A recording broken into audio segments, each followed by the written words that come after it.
Assalamualaikum warahmatullahi wabarakatuh. Baiklah, hari ini saya ingin membuat video tutorial atau melanjutkan video yang kemarin tentang wudhu ya. Kalau kemarin itu tentang rukun-rukun wudhu. Nah, sekarang saya mencoba mempraktekkan untuk memberitahu kepada teman-teman semua tentang sunnah wudhunya. Dari yang sudah saya baca dari ebook, yaitu ada 15 sunnah wudhu yang sebaiknya kita lakukan. Siap. Baiklah, lanjut. Yang pertama itu menghadap kiblat. Kemudian yang kedua bersiwak. Yang ketiga membaca bismillah. Yang keempat membaca. Kemudian membasuh kedua telapak tangan ini. Yang keenam berkumur-kumur. Dan yang ketujuh istinsyak. Yang kedelapan mengusap seluruh kepala. Kemudian yang ke-10 menyela-nyela jenggot. Yang jenggot dan jari ya, ini di sela-sela jari tangan dan jari kaki. Kemudian yang ke-11 mendahulukan bagian kanan dulu, kemudian kiri. Kemudian yang ke-12 membasuh dan mengusap sebanyak 3 kali. Sunnahnya 3 kali, wajibnya cuma sekali. Kemudian yang ketiga berdoa setelah wudhu. Yang ke-14 ad-dalku atau menggosok dan memijit dengan tangan. Menggosok ini sunnah, wajibnya yang penting basah. Kemudian yang ke-15 mualah atau berkesinambungan atau tanpa putus-putus. Maksudnya itu mualah itu misalkan saya di sini wudhu berkumur-kumur, kemudian habis berkumur-kumur itu beristinsyaknya nanti di daerah lain gitu, karena di sini kehabisan air. Jadi sebenarnya tidak apa-apa kita berkumur-kumurnya di sini, kemudian beristinsaknya atau menghirup airnya itu di daerah lain gitu, tidak apa-apa. Tapi sunnahnya itu mualah, berkesinambungan. Baiklah, itu sunnah wudhu. Sekarang kita akan prakteknya. Jadi yang pertama itu menghadap kiblat. Jadi saya sekarang menghadap kiblat ya. Kemudian yang kedua bersiwak.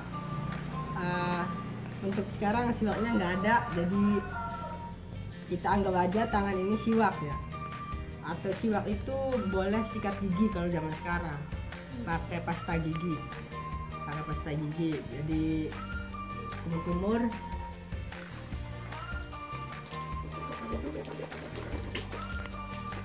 Kemudian ini siwaknya jadi kayak gini, boleh digosok-gosok sampai ya seperti sikat gigi seperti biasanya.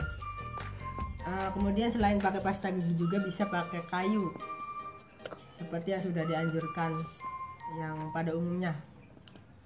Kemudian yang ketiga membaca bismillah. Jadi ketika kita sebelum berwudu kita itu membaca bismillahirrahmanirrahim.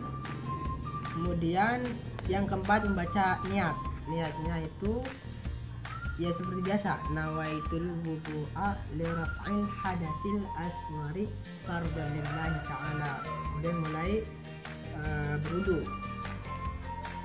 Kemudian yang kelima membasuh kedua telapak tangan. Nah, jadi ini membasuh kedua telapak tangan seperti ini. Ini sunnah ya. Sunnah. Itu yang kelima. Kemudian yang keenam berkumur-kumur.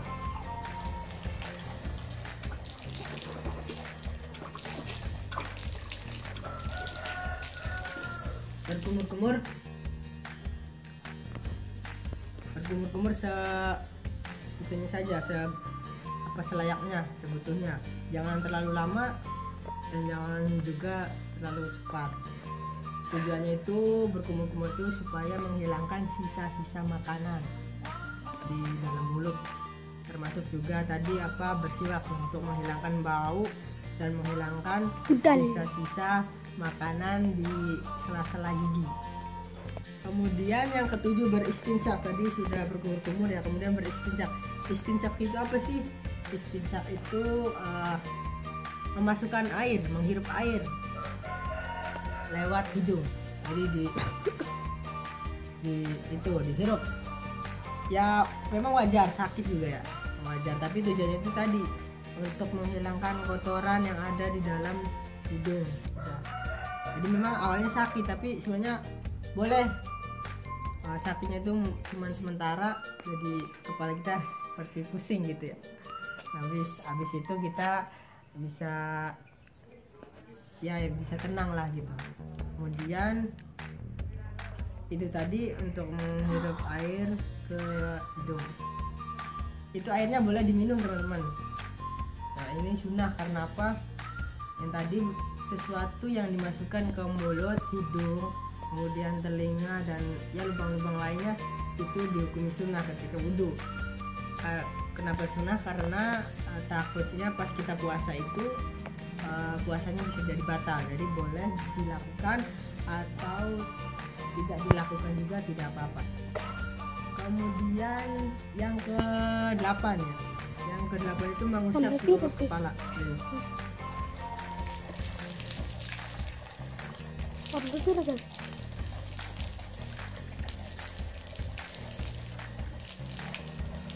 Begitu. Jadi mengusap ke sini pakai air semuanya.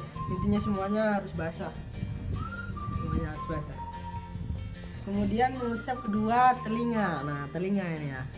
Habis kepala, telinga langsung. Telinganya seperti ini. Ininya masuk lubang. Terus ininya jempolnya ke belakang. Jadi di sini. Seperti itu. Langsung saja berikutnya menyela yang ke-10, menyela jenggot dan jari. Ini dijelaskan supaya semuanya basah. Kemudian jarinya sama kaki juga nih. Kayak gini kakinya. Ini kan tangan. Janggutnya dulu, janggut. Seperti ini. Basah.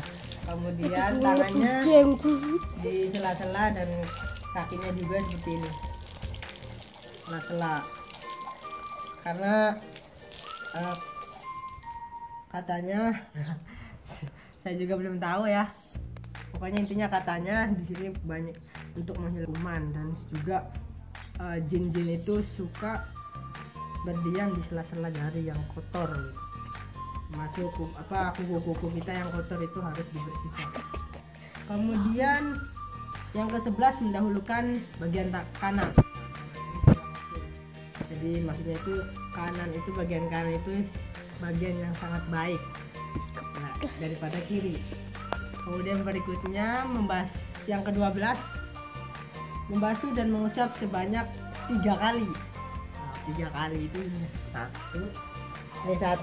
ini dihitung 1 kali, 1, 2, 3. Jadi nggak harus begini, 1, 2, 2, bukan seperti itu. Jadi seperti ini aja, 1, 2, 3 itu sudah dihitung 3 kali. Kemudian yang ke-12 membasuh dan mengusap sebanyak 3 kali. Tadi saya sudah katakan ya dari awal hingga sampai sekarang. Yang ke-11 tadi mendahulukan bagian kanan dengan membasuhnya sebanyak 3 kali semuanya. Kemudian yang ke-13 yaitu berdoa setelah wudhu. Nah, doanya bisa dilihat nanti di foto ya, di sini video doa ya. Oke. Kemudian yang ke-14 yaitu ad-dalku, menggosok dan memijit dengan tangan. Menggosok dan memijit, bisa dipijit supaya otot-otot kita bisa renggang. Dan yang terakhir yaitu mualah. tadi yang sudah saya sebutkan. Misalkan di sini saya berkumur-kumur, kemudian tiba-tiba habis airnya. Nah, kita pindah ke tempat lain bisa. Atau misalnya saya sekarang kumur-kumur di Indonesia dan cuci mukanya di Australia misalkan, itu boleh selama patokannya itu ukurannya selama airnya itu tidak kering misalkan. Itu ya. Mungkin sekian sunah-sunah wudhu, amalan sunah-sunah wudhu yang dapat saya sampaikan. Terima kasih. Saya Arianto Pratama dari KKNDR Yayasan Syekh Nurjati kelompok 79 yang diampu oleh DPL Bapak Widodo Winarso. Saya mengucapkan terima kasih. Wassalamualaikum warahmatullahi wabarakatuh.